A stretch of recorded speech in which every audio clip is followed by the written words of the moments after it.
Hello, Tom Bartholomew here from Bartholomew Media Group, and we are here today to learn how to market your construction company.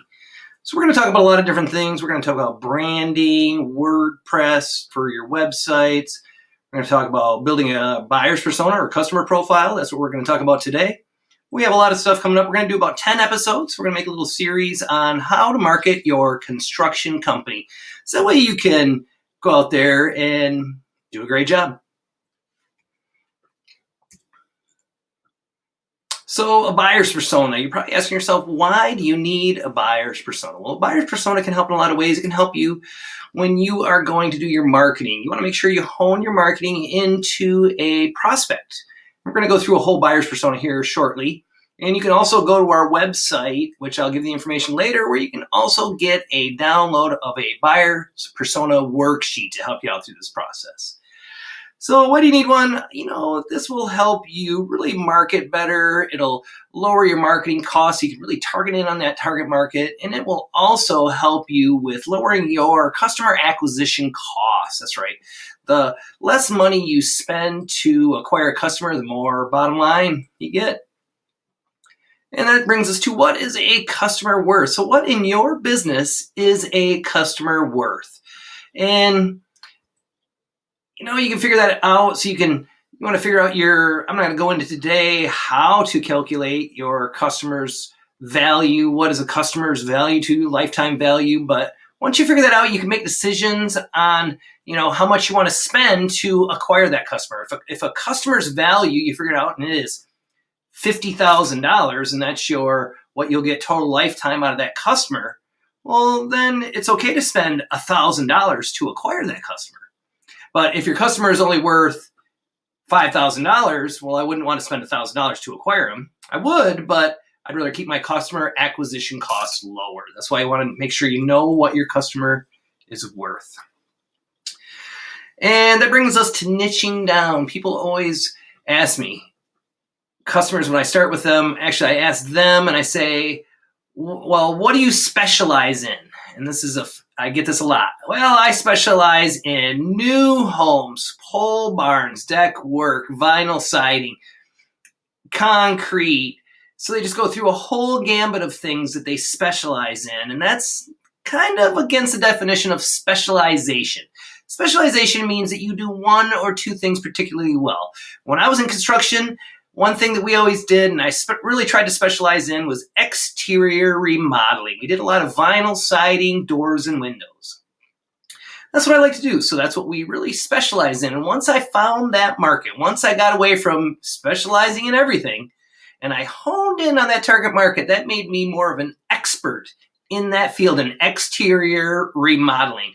So then I was able to really increase my customer base at that point. I was really able to get more people to come and hire me for their exterior remodeling needs because I knew who I was going after. How do you create a buyer's persona?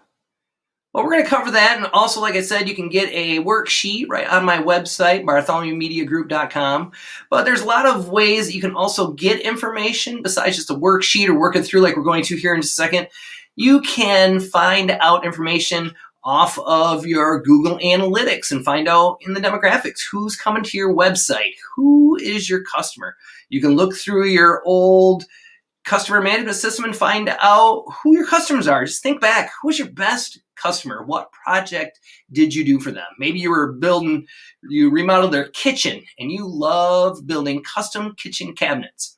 There's your niche. That's why you want to create that niche. And then so that's starting of your buyer's persona, because you have found that you like to do kitchens, and that's where your best customers have come from, is from kitchen work.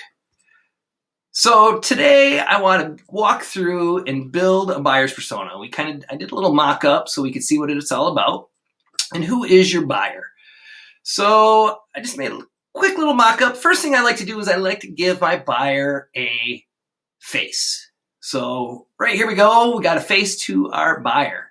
And the next thing I want to do is I want to give them a little bio, including a name. Instead of just calling this person, a male, 25, lives in, you want to get a little bit more specific. So what I call this guy, homeowner Hank. He's a successful right in the way there. Let me move my head over here. Just like that. So Hank is a successful retail store manager in his early 30s who is married and has 2 kids. Hank's wife also works part-time as a graphic designer, and together they make $110,000. So it's good. This is where that worksheet for a customer profile or a buyer's persona is going to help you narrow down this information. You're going to be able to pull this information when you're done with that worksheet. Next thing I like to do is get a little bit of let's see, the next thing I like to do is figure out, skip ahead there a little bit. So I like to figure out where their geographical location is. So Hank lives in the suburbs and he lives in a ranch style home. And it was built in 1978, so we don't have to worry about lead. We don't want to worry about that. And his different behaviors. He likes to him and his family, they spend time on Facebook so they can keep in touch with their family and friends. And he also likes to barbecue. This is very important to kind of put a little hobby or interest in there because that will help narrow down your prospects and really hone in, whether you're doing Facebook ads, Instagram, Google. You can really hone in on your buyer. Next thing we want to know is, what are their goals? Hank and his wife, they want to grow their family, and that means they will need some remodeling with an addition soon. Let me move my head back over there. So we know that Hank and his wife, they need some more remodeling needs, and also that Hank has never been through the construction process. Neither is his wife. So they are nervous. They don't know what they're going to have to do. Are they going to have to stay in the house? How long is it going to take? These are things that they are concerned about. So if you can figure out your customers' concerns, and this is where you go back and look at data and figure out or interview your past customers to figure out what their pain points are. If you can figure out their pain points, that will help you to clear up your message. You can have a clear, concise marketing message that makes sure that you are targeting the proper customer, and you'll be busier. I know you're probably saying, but Tom, I don't want to turn customers away if they're not in my niche or my buyer's persona. And I understand that.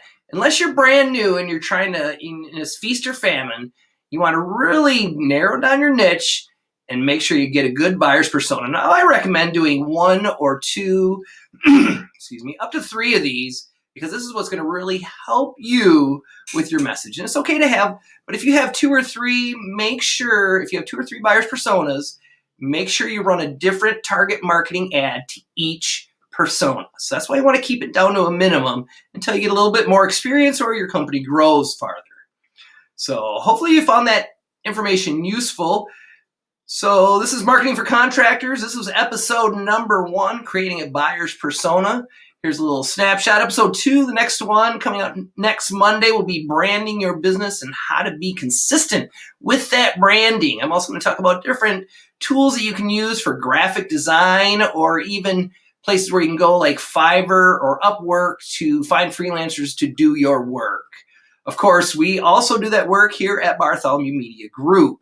Episode 3, how to create business page on social. So just because you have a Facebook page that you've had for a while, your personal one, that is a lot different than your business page. So we're going to talk about Google My Business and Instagram, how to make that a business page, and Facebook and LinkedIn, just so you understand the differences and why you should have a business page for your construction business.